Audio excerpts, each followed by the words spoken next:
Hello guys, welcome to yet another video of commerce with Baba. हम लोग आज income from other sources start करें। Other sources में basically वो वाली इनकम्स आती है जो अभी तक के कितने भी हेड्स में, जैसे कि बिजनेस एंड प्रोफेशन में बिजनेस की प्रोफेशन की इनकम आती है। सैलरी हेड में सैलरी से रिलेटेड टाइटल को डिस्कस किया जाता है। कैपिटल गेन में जो कैपिटल असेट्स को बेच के हमको प्रॉफिट लॉस है उसको कैलकुलेट किया जाता है। मीनवाइल हाउस प्रॉपर्टी में हाउस रिलेटेड होता है। बट ये जो चैप्टर है इसमें हम लोग इन जो हेड्स हैं, पहले के जो 4 हेड्स हैं उसमें जो कवर नहीं हो पाया है उसको हम अदर सोर्सेज में कवर करते हैं। Like returns from FD. FD से कोई भी हमको इंटरेस्ट मिलता है तो यहाँ कवर होता है। डिविडेंड रिसीव होता है शेयर्स पे। अमाउंट रिसीव फैमिली पेंशन से, अगर जैसे किसी के फादर है गवर्नमेंट जॉब में, अब उनने जॉब छोड़ दी, उनको फैमिली में मतलब उनको पेंशन आ रही है। अब पूरी फैमिली में अगर सिर्फ फादर ही कमाते थे या फादर ही जॉब करते थे, उसके बाद मम्मा भी हाउस वाइफ है, अभी जो घर में बच्चे हैं वो भी नहीं कुछ जॉब करें, तो वो फैमिली पेंशन होती है ना। फैमिली पेंशन पे एक छोटा सा एग्जम्पशन भी मिलता है, बट या फैमिली पेंशन यहाँ पे अलाउड होती है। फिर सिक्योरिटी पे अगर कोई इनकम रिसीव हो रही है, गिफ्ट अगर हमको किसी अमाउंट के रिसीव्ड हो रहे हैं। बिजनेस में होता है कि कुछ कुछ गिफ्ट जो हैं वो आते हैं दिवाली पे ना, जो एक दूसरे को, जो बहुत बड़े बड़े बिजनेसमैन होते हैं वो एक ब्लेसिंग्स भेजते हैं, तो उसे हम गिफ्ट इनकम बोलते हैं। उससे भी कभी वो पैसे भी आते हैं, कभी कोई बड़ा आइटम भी आता है, ऐसा कुछ स्पीशियस भी आता है कभी कभी। So that is gift income, है ना। ये हम लोग को कैलकुलेट करना होती है। सेविंग बैंक का अगर इंटरेस्ट आ रहा है तो वो, अगर कोई लॉटरी से पैसा मिला है या क्रॉसवर्ड जीतने से, या फिर हॉर्स रेस, वो हॉर्स रेस पे पैसा लगाते हैं उससे हमको इनकम होती है। ये सारी विनिंग्स लॉटरीज वगैरह ये यहाँ पे अदर सोर्सेज में होती है, ठीक है। अब हम इसके एग्जाम्पशंस देख लेते हैं। कुछ पार्ट हम लोगों को इस चैप्टर में एग्जम्प्टेड मिलता है बाय गवर्नमेंट, ठीक है। मतलब बोल सकते हैं इनकम टैक्स का जो नियम है, रूल्स है, उसके according you get some deductions also, like interest on post office saving account. अगर किसी का पोस्ट ऑफिस में सेविंग अकाउंट है ना, तो उन लोगों को, अगर सिंगल अकाउंट है किसी का, तो उसको 3500 तक छूट मिलती है, ₹3500 तक। अगर पोस्ट ऑफिस सेविंग बैंक से 3500 रुपीज़ का किसी को इंटरेस्ट मिलता है ना, एक पर्सन को, तो वो पूरा एग्जम्प्टेड होता है। उसके लिए कोई भी उसको टैक्स पे करने की ज़रूरत नहीं है। अगर इससे ज़्यादा मिलता है तो उसको टैक्स देना पड़ेगा। बट अगर post office saving bank account में उसका जॉइंट अकाउंट है, मतलब मम्मी पापा का एक साथ अकाउंट है, एक ही अकाउंट है, तो फिर 7000 तक इंटरेस्ट हमको एग्जम्प्टेड होता है, right. Then next, interest on 7% capital investment bonds, relief bonds and special bearing. ये तीन नाम याद करना इम्पॉर्टेंट है। एक रिलीफ बॉन्ड, दो, और ये स्पेशल बेयर बॉन्ड्स, ये जो तीन नाम है ना, ये तीनों के नाम जहाँ भी देखते हो वो फुली एग्जम्प्टेड होते हैं। इनके ऊपर कोई भी हमको इंटरेस्ट से इनकम आती है वो फुली एग्जम्प्टेड है, उसको हमको टैक्सेबल करने की कोई ज़रूरत नहीं है। एग्रीकल्चर लैंड है, उससे कोई इनकम आ रही है 10, 20, 50 हज़ार, तो आपको उसके लिए कोई भी टैक्स पे नहीं करना है, ओके। इनकम फ्रॉम इंडिया, और वो इंडिया में होना चाहिए, बेसिक पॉइंट। अगर बाहर की गई है तो फिर टैक्स देना पड़ता है। Share received in profit from Hindu undivided family. एक बिजनेस है जो कि एक पूरा वेंचर, पूरे हिंदू, मतलब जो एक फैमिली है उसका खुद का बिजनेस है, और उससे अगर कोई इनकम आ रही है, उससे कोई शेयर आ रहा है प्रॉफिट में, तो वो, और पार्टनरशिप फर्म। देखो बेसिकली क्या होता है, जब हम इनका प्रॉफिट कैलकुलेट करते हैं बिजनेसेस का, है ना, या पार्टनरशिप फर्म का, तो शेयर देने के पहले, मतलब जो पॉइंट, अब जैसे सपोज़ 1 लाख रुपए का प्रॉफिट हुआ, ठीक है। 1 लाख रुपए के प्रॉफिट में से पहले आपने सैलरी दी, आपने सारे टैक्स पे करे, उसके बाद जो लास्ट बचा हुआ अमाउंट होता है वो हमारा मेन प्रॉफिट होता है, जो कि डिस्ट्रीब्यूट होता है ओनर्स में। अब हिंदू अनडिवाइडेड फैमिली में और पार्टनरशिप फर्म में जो भी मेंबर्स होंगे उनको ये वाला पार्ट मिलेगा। तो अब इसके ऊपर तो टैक्स फिर से कटेगा नहीं, क्योंकि जो टैक्स है वो तो पहले ही यहाँ पर कट चुका है, राइट। इसीलिए now this income will be tax free, इसीलिए ये एग्जम्प्टेड होती है। स्कॉलरशिप अगर कोई रिसीव्ड होती है या गवर्नमेंट से कोई रिसीव्ड होते हैं गिफ्ट, अधिकतर आपने देखा होगा गवर्नमेंट जो है वो एमपी बोर्ड्स में, अगर जब 12th में 85%, 75% आते हैं तो गवर्नमेंट आपको कुछ देती है, रेजिंग अमाउंट देती है। मे बी सम टाइम पहले लोगों को लैपटॉप्स मिलते थे, राइट नाउ अभी 25,000 समथिंग कुछ ऐसा अमाउंट मिलता है, तो वो जो है वो भी टैक्सेबल नहीं होता, टैक्स फ्री होता है, इसलिए यहाँ पर एग्जम्प्टेड है। ठीक है, अब जैसे मैंने बताया था कि फैमिली पेंशन जो है उस पर एक पॉइंट होता है। सब जितना भी फैमिली पेंशन आपको रिसीव्ड हुआ है, सपोज टोटल जो फैमिली पेंशन है वो इट्स 50,000, ठीक है। 50,000 अगर आपको फैमिली पेंशन मिल रहा है, टोटल अमाउंट है ना, family pension will be exempted किस में, 1/3। अब जो टोटल अमाउंट रिसीव्ड है, पेंशन रिसीव्ड, वो 50,000 है, या तो उसका 1/3, ठीक है, 50,000 का 1/3 या फिर 15,000, इन दोनों को कंपेयर करेंगे। इसमें से जो छोटा होगा उसको हमको एग्जम्प्ट करना होगा, उतनी की हमको छूट मिल जाएगी। ओके, फिर अगर कोई माइनर है, 18 साल से 21 साल से छोटा है, और उसकी जो इनकम है वो 1,500 रुपये पर एनम जा रही है, ओके, तो वो फुल्ली एग्जम्प्टेड है। बट इससे ज़्यादा है तो वो टैक्सेबल रहेगा। गिफ्ट, अब देखो गिफ्ट्स के लिए सेकंड पॉइंट क्या है, अगर गिफ्ट जो है वो पेरेंट्स से, फैमिली मेम्बर्स से या क्लोज फ्रेंड से रिसीव्ड हो रहे हैं, तो वो एग्जम्प्टेड नहीं, मतलब वो फुली एग्जम्प्टेड होंगे ऑन मैरिज फंक्शंस। अगर शादी है और उसमें कोई गिफ्ट मिल रहा है तो वो फुल्ली एग्जम्प्टेड है, पेरेंट्स के थ्रू मिल रहा है या फिर क्लोज फ्रेंड्स के थ्रू या फिर अपने फैमिली मेम्बर्स, इन तीनों कंडीशंस में जो अमाउंट है या फिर जो गिफ्ट्स है वो फुल्ली एग्जम्प्टेड होते हैं। बट कैश गिफ्ट एक्सीडिंग 50,000, 50,000 से ज़्यादा का अगर कोई गिफ्ट है तो वो टैक्सेबल होता है।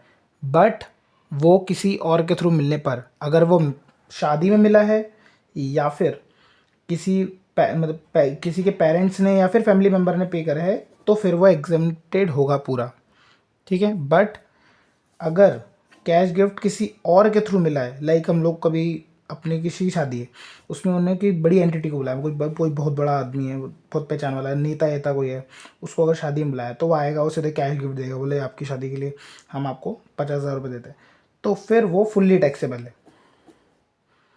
ठीक है। वो आपको मेंशन करना होगा कि हाँ भैया हमको किसी अदर पर्सन से 50,000 का गिफ्ट मिला है, भले ही शादी में हो तो क्या हुआ, बट उसको मिला है। और अगर किसी इंटरेस्ट के सामने या किसी सिक्योरिटी के सामने या किसी भी चीज़ के सामने टैक्स फ्री वर्ड लगा हो तो वो फुल्ली एग्जम्प्टेड होता है। ओके, ये पार्ट है इतना, मतलब पहले वो चीज़ हमने डिस्कस करी है जो चीज़ें इसमें आती है, क्या क्या, फिक्स डिपॉजिट, हाँ, इनकम फ्रॉम सब टेनेंट। अब आप बोलोगे रेंट रहता है, तो रेंट हम लोग को वैसे तो हाउस प्रॉपर्टी का पॉइंट है, लेकिन यहाँ क्यों नोट कर रहे हैं, यहाँ इसलिए नोट कर रहे हैं क्योंकि अब जो रेंट है वो डायरेक्ट नहीं है, सब टेनेंट का मीनिंग होता है, सब टेनेंट, सब टेनेंट का मतलब होता है कि आपने, ये घर है, ठीक है, ये ए बी सी, ओके, तो ये जो बी है, ठीक है, इसने ए से लिया घर किराए पे और सी को दे दिया, इसने ए से जो घर किराए पे लिया था उसका अमाउंट है 10,000, बट इसने वही घर में सी को भेज दिया कि तुम रहो 11,000 रुपये में, तो जो बीच का 1,000 रुपये है वो बी का सब टेनेंट रेंट इनकम है, ठीक है। मतलब किसी के घर को रेंट पे लेके फिर किसी और को रेंट पे दे देना, ठीक है। लाइक अगर मैंने एक घर किराए पे लिया और उसमें से मैंने ए को बोल दिया कि मैं तो नहीं रहूँगा, आप किराए पे रहो इस घर पे, मेरे को देना पैसे 11,000 रुपये, और मैं जो रियल ओनर है घर का उसको 10,000 रुपये मैं, उसने मेरे को रेंट पे दिया है, तो जो बीच का 1,000 है वो सब टेनेंट इनकम होती है, जो कि हम अदर सोर्सेस में ट्रैक करते हैं, राइट। ये एग्जेम्प्टेड में क्या क्या होता है एक बार और डिस्कस कर लेते हैं। इंटरेस्ट अगर है तो 3,500 तक और 7,000 तक, single joint, 7% capital investment bond, relief bond और स्पेशल बेयर बॉन्ड्स पे हमको फुल्ली एग्जेम्प्टेड होता है। एग्रीकल्चर लैंड अगर है, उससे कोई इनकम हो रही है इंडिया के अंदर, तो फुल्ली एग्जेम्प्टेड। शेयर्स में से प्रॉफिट मिलता है हिंदू अनडिवाइडेड में का पार्टनरशिप फर्म में, तो वो फुल्ली एग्जेम्प्टेड होता है। स्कॉलरशिप या फिर गवर्नमेंट गिफ्ट फुल्ली एग्जेम्प्टेड होता है। फैमिली पेंशन का पॉइंट है 1/3 ऑफ पेंशन रिसीव्ड या फिर 15,000, दोनों में से जो भी छोटा हो उसकी छूट मिलती है। माइनर की इनकम अगर 1500 से ज़्यादा है पर एनम तो टैक्सेबल होता है, नहीं तो वो एग्जम्प्टेड होता है। गिफ्ट्स अगर शादी में मिले हैं या फिर किसी क्लोज पर्सन से मिले हैं तो वो फुल्ली एग्जम्प्टेड होते हैं। बट अगर अदर पर्सन से कोई गिफ्ट मिला है जो कि 50,000 तक से ज़्यादा है तो वो फुल्ली टैक्सेबल होता है। और किसी भी इंटरेस्ट या किसी भी इनकम के साथ अगर टैक्स फ्री वर्ड लगा हो सो देन वो फुल्ली एग्जम्प्टेड होता है। ठीक है, अब कुछ स्पेशल पॉइंट्स डिस्कस कर लेते हैं हम। उसके पहले एक ग्रॉस अप देख लो। देखो, अधिकतर क्या होगा कि जैसे लॉटरी है या फिर कोई और सिक्योरिटी वगैरह है, वो आपको नेट वर्ड के साथ देंगे कि the amount net lottery is this, है ना। तो अब वो नेट मतलब क्या है? नेट मतलब क्या होता है, जब उसमें से टैक्स घट जाता है या फिर उसमें से टीडीएस हट जाता है, राइट। अगर टीडीएस कट चुका है किस में से, ग्रॉस अप वैल्यू में से, तो वो नेट वैल्यू कहलाती है। ठीक है, मैं यहाँ लिख देता हूँ, gross up value less TDS तो आती है नेट वैल्यू। अब कई बार आपको नेट वैल्यू दे रहेगी, लेकिन हमको कोई भी चीज़ टैक्सेबल करने के लिए उसकी ग्रॉस अप वैल्यू पता होना ज़रूरी है। तो हम लोगों को कुछ चीज़ों में ग्रॉस अप करना होगा। जैसे कि फर्स्ट पॉइंट तो ये है कि गवर्नमेंट की सिक्योरिटी है, फॉरेन की सिक्योरिटी है या फिर कोऑपरेटिव सोसाइटी की सिक्योरिटी है, तो इनको आपको ग्रॉस अप करने की ज़रूरत नहीं है क्योंकि ये ऑलरेडी ग्रॉस अप होती है, राइट। सेकंड, अगर आपको कोई लॉटरी से पैसे मिल रहे हैं या हॉर्स विनिंग से पैसे मिल रहे हैं जिसका अमाउंट 10,000 से ज़्यादा है, किसमें, लॉटरी, आपने कोई लॉटरी जीती या फिर आपने जो हॉर्स रेस होता है उस पर पैसे लगाए थे और उससे आपको कोई रिसीव्ड हुआ अमाउंट वो 10,000 से अगर ज़्यादा है और उसके साथ अगर नेट वर्ड लगा हुआ है द नेट अमाउंट, तो आपको फिर उसे ग्रॉस अप करना होगा। ग्रॉस अप कैसे करेंगे, जो भी नेट अमाउंट रिसीव्ड हुआ है नेट वाला उसको लिखना, 100 से इंटू करना और डिवाइडेड बाय 70। अब ये 70 से क्यों डिवाइड करा, इसके लिए पॉइंट ये है कि जब ये टीडीएस कटा होगा तो ये डिफरेंशियल होता है। जैसे कि लॉटरी, हॉर्स रेस, इन जैसी चीज़ों पे जो टीडीएस कटता है दैट वुड बी 30%। ठीक है, टीडीएस जो होता है वो 30% होता है। ऐसे ही सेम अगर आप इंटरेस्ट पे बात करेंगे, अपन बैंक इंटरेस्ट, बैंक डिपॉजिट में अपना से बैंक में कुछ डिपॉजिट कर रखा था उस पर आपको इंटरेस्ट मिला, अगर वो 10,000 से ज़्यादा है, या फिर कोई फर्म है, फर्म में आपने डिपॉजिट कर रखा है या कंपनी में डिपॉजिट कर रखा है जिसका जो अमाउंट रिसीव्ड है इंटरेस्ट का वो 5,000 से ज़्यादा है, तो फिर आपको उस पर 10% टीडीएस लगता है। ओके, सो अगर हमको ग्रॉस अप वैल्यू चाहिए तो अब in case of lottery and horse winning it would be 70, we would gross up with the value of 70। But in case of bank deposit interest, company and firm deposit, dividend from domestic company, it would be 90 क्योंकि यहाँ पर 10% ही कटता है। सो अगर हमको वापस उसे gross up करना है तो नेट अमाउंट इंटू 100/90, इससे वो ग्रॉस अप हो जाएगा, सिंपल। ओके, सो अभी हम जो क्वेश्चन इसके ट्राई करेंगे उसमें ये सारी चीज़ें मिलेंगी तो वो क्लियर ही हो जाएगा वो सारा। ठीक है, अब हम स्पेशल पॉइंट डिस्कस कर लेते हैं। देखो, इंटरेस्ट कलेक्शन चार्जेस और interest on loan taken for purchasing. अब आपने कोई सिक्योरिटी परचेस करी और उस सिक्योरिटी को परचेस करने के लिए आपको अगर लोन लेना पड़ा तो वो अलाउड होता है। ठीक है, उसका डिडक्शन अलाउ होता है, मतलब आप जो मेन सिक्योरिटी है उसमें से उस अमाउंट को डिडक्ट करके लिख सकते हैं। Deductions are allowed for any expenditure which is, अच्छा, कोई भी सिक्योरिटी को या कोई भी एक चीज़ को ख़रीदने के लिए अगर आपको कोई एक्सपेंडिचर लगते हैं तो वो भी डिडक्शन अलाउड होता है, मतलब उसको आप उसमें से माइनस करके फिर बाहर लिख सकते हैं। But in case of dividend के कलेक्शन चार्जेस या other expenses, in case of dividend, dividend याद रखना स्पेशल पॉइंट। डिविडेंड का जो केस है इसमें अगर आप कोई कलेक्शन चार्जेस दिख रहे हैं क्वेश्चन में या फिर कोई अदर एक्सपेंसेस दिख रहे हैं तो वो अलाउड नहीं होते। ओके, हाँ, और अगर आपने कोई लोन लिया है डिविडेंड को परचेज करने के लिए, तो उसके लिए आपको फिर एक कंपैरिजन देखना पड़ता है कि जो एक्चुअल अमाउंट है लोन का वो कितना है, इंटरेस्ट का, सॉरी, लोन के इंटरेस्ट का अमाउंट कितना है वो, क्या आपने 5,000 रुपये जैसे आपका सपोज इंटरेस्ट जा रहा है, और जो डिविडेंट है, डिविडेंड की इनकम है उसका 20%। अब डिविडेंड की इनकम आपको क्वेश्चन में दी होगी और इंटरेस्ट अमाउंट भी दिया होगा, दोनों को आपको कंपेयर करना है, डिविडेंड के अमाउंट का 20% या फिर इंटरेस्ट का, इंटरेस्ट ऑन लोन, एक्चुअल जो हम लोग इंटरेस्ट पे कर रहे हैं उसका, दोनों का कंपेयर, और उसमें से जो छोटा होगा उसकी हमको यहाँ पर छूट मिल जाएगी। ठीक है, ये पॉइंट्स है। अब सेम है जब ये हमारा पूरा टॉपिक है इसमें कवर्ड, इसके आउट और कुछ भी नहीं है। जो अदर सोर्सेज का पॉइंट है, पहले जो चीज़ें आती हैं इसमें से कुछ एग्जम्पशंस हैं, एग्जम्पशन के बाद जो रूल्स हैं, रूल्स कैसे हैं कि अगर लॉटरी और हॉर्स विनिंग का है तो 70% से क्रॉस अप करना है, या फिर अगर बैंक डिपॉजिट है, कंपनी एंड फर्म है या डिविडेंड है तो उसको 90 से करना है। स्पेशल पॉइंट्स हमने डिस्कस करा कि कलेक्शन चार्जेस और परचेस ऑफ लोन वगैरह होगा तो उसे हम ऐड कर सकते हैं, यहाँ पे डिडक्ट कर सकते हैं, या फिर डिडक्शंस अलाउड होते हैं, but in case of dividends कुछ भी अलाउड नहीं होता है, सिर्फ लोन जो है वो अलाउड होता है, लोन का इंटरेस्ट, वो भी 20% ऑफ डिविडेंड इनकम या फिर एक्चुअल इंटरेस्ट ऑन लोन से, जो छोटा हो वो वहाँ पर हम लोग डायरेक्ट कर सकते हैं, right. This was the actual case. अब हम एक क्वेश्चन पढ़ते हैं और उसका सॉल्यूशन चेकआउट करते हैं। So this is the question. ये मिस्टर घोष जो है, इनका इनकम जो है वो यहाँ पर दिया हुआ है। अब देखो first point, net amount received from price of Haryana state lottery.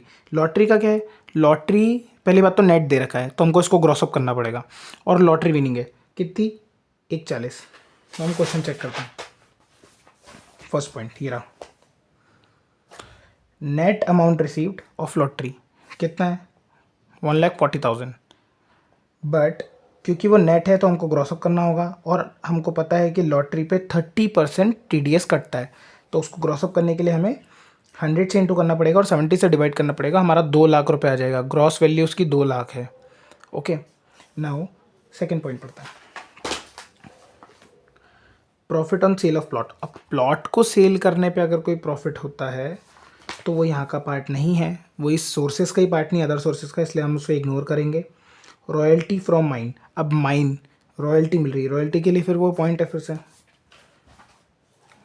Royalty, total royalty इतना है।